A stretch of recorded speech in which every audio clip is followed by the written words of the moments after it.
దేవుని పరిశుద్ధ నామానికి మహిమ కలుగును గాక. ఈ సాయంకాల ఆరాధనలో పాల్గొన్న ప్రతి బిడ్డని దేవుడి వినాలుగా దీవించి ఆశీర్వదించును గాక. ఈ ఫిబ్రవరి మాసము 3వ ఆదివారము ఈ సాయంకాల ఆరాధనలో పాల్గొన్న ప్రతి బిడ్డని దేవుడి వినాలుగా దీవించి ఆశీర్వదించును గాక. మనము ఈ ఉదయకాల సమయంలో మార్కు సువార్త 12వ అధ్యాయము 29, 30, 31వ వచనంలో చక్కని మాటలు మనం చూసాం.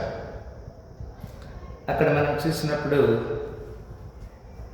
నీ పూర్ణ హృదయంతో, నీ పూర్ణ ఆత్మతో, నీ పూర్ణ వివేకంతో, నీ పూర్ణ బలంతో నీ దేవుడైన ప్రభువుని ప్రేమించాలని ప్రధాన ఆజ్ఞ. రెండవది 31వ వచనంలో నిన్ను వలె నీ పొరుగు వారిని ప్రేమించవాలనేది రెండవ ఆజ్ఞ. వీటికంటే ముఖ్యమైనదని లేఖనంలో మనం చూస్తాం. పిల్లగా ఈ లేఖన భాగాలన్నీ కూడా వాస్తవమే, సత్యమే. దేవుని యొక్క లేఖనానుసారంగా మనం కొన్ని విషయాలు ధ్యానం చేయడానికి దేవుడు మనకు అవకాశం ఇచ్చాడు. దేవుని ఏర్పాట్లో ఉన్న ప్రతి ఆలోచన కూడా స్థిరమైనది, బలమైనది. కొన్ని మాటలు మనము లేఖ నుంచి ధ్యానం చేసినట్లయితే పాత నిబంధనలో మనం చూసినప్పుడు నిర్గమకాండములో మరి 20వ అధ్యాయం మనం చూస్తాం. 20వ అధ్యాయము మొత్తము కూడా మరి 10 ఆజ్ఞల గురించి దేవుడు తెలియచేసిన సత్యాలను అక్కడ మనము చూడగలుగుతున్నాము.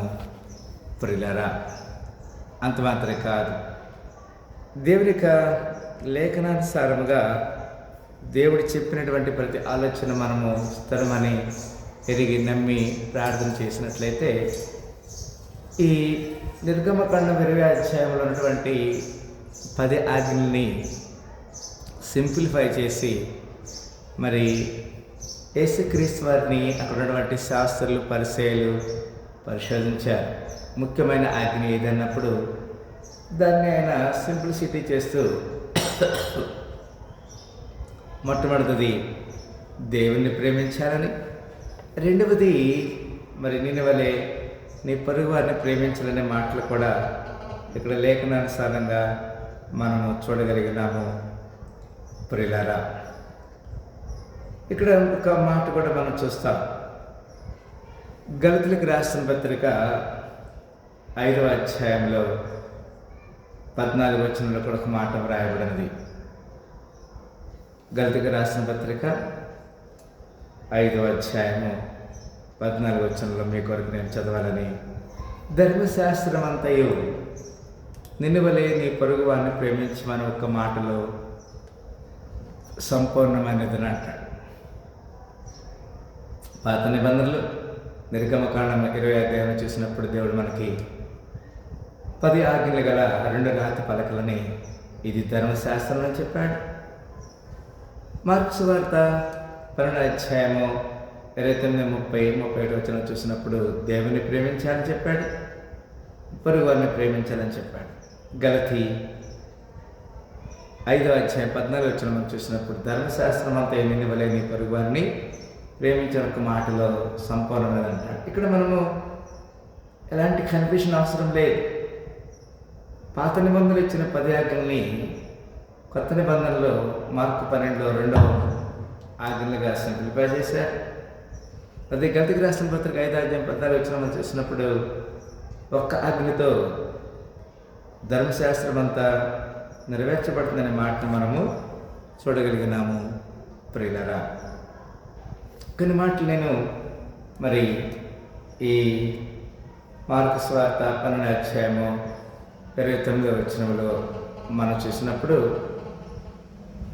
అందుకు యేసు ప్రధానమైనది ఏదనగా, ఓ ఇశ్రాయేలు వినుము, మన దేవుడైన ప్రభువు అద్వితీయ ప్రభువు. He is not second, he is the first one కదండి. అదంత చక్కని బోధలో దేవుడు మనకి హెచ్చరిక చేస్తున్నాడు.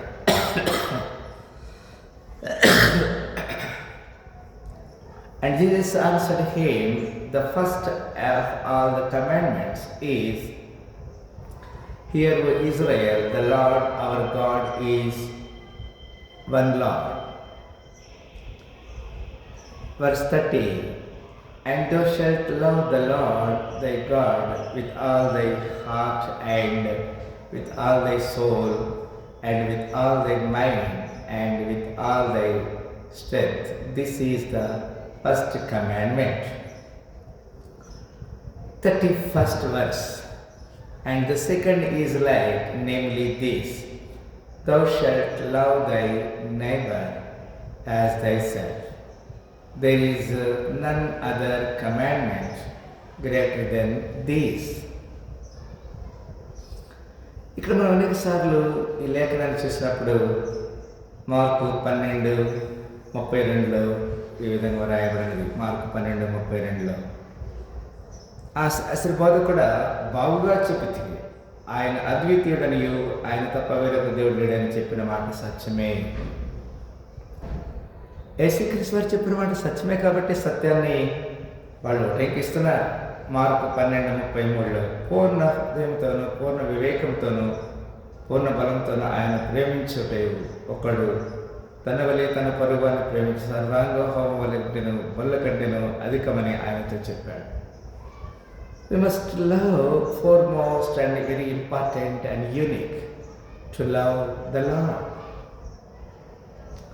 31వ వచనం గురించి మనము 30వ వచనం నుంచి మనం చూసినప్పుడు ద్వితీయోపదేశకాండం 6వ అధ్యాయము 5వ వచనం ఈ విధంగా రాయబడింది.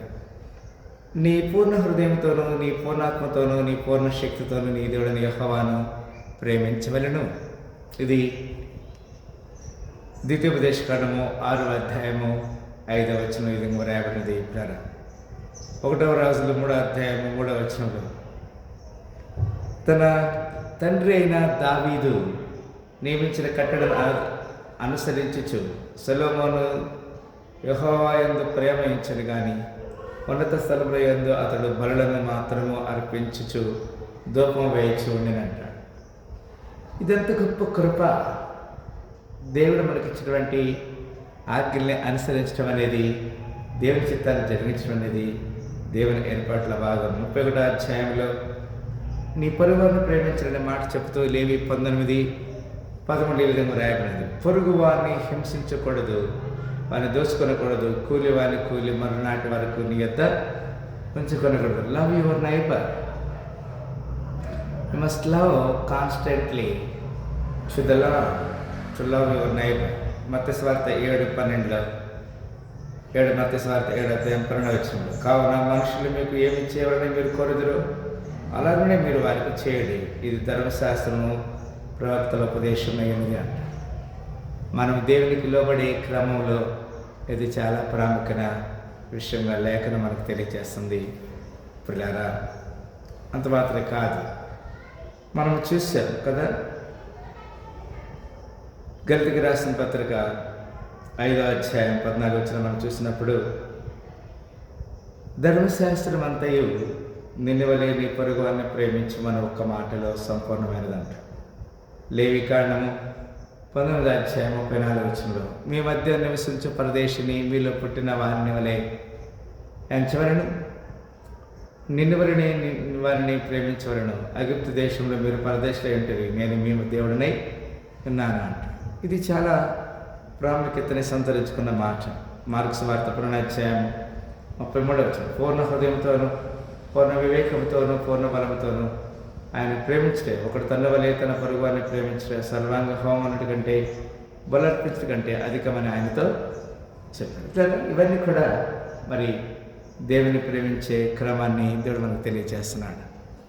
మరి మన జీవితము సరి చేయబడటానికి, దేవునికి నమ్మకంగా లోబడటానికి దేవుడు మనల్ని ప్రేమిస్తున్నాడు.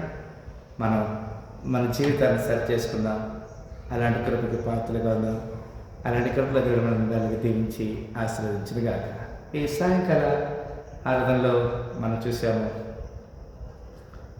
దేవుని ప్రేమించాలి. మార్కు సువార్త 12:30 వచనంలో 31వ వచనంలో నీ పొరుగు వారిని ప్రేమించాలి. వారికి స్వార్థ 12:37 వచ్చిన గలతీయులకు రాసిన పత్రిక 5:14 ధర్మశాస్త్రం అంతయు నిన్ను వలె నీ పొరుగు వారిని ప్రేమించు ఒక ఆజ్ఞ ద్వారా నెరవేర్చబడుతుందని చెప్పాడు. పాత నిబంధన నిర్గమకాండ 20వ అధ్యాయంలో ధర్మశాస్త్రం మనకు అనుమతించాడు. What is your life? How is your life? How you are struggling? How you are facing peace of mind? దేవుని ధర్మశాస్త్రానికి లోబడదాం. ఆయన ఆజ్ఞలు మనకి త్రోవకు వెలువైనవి.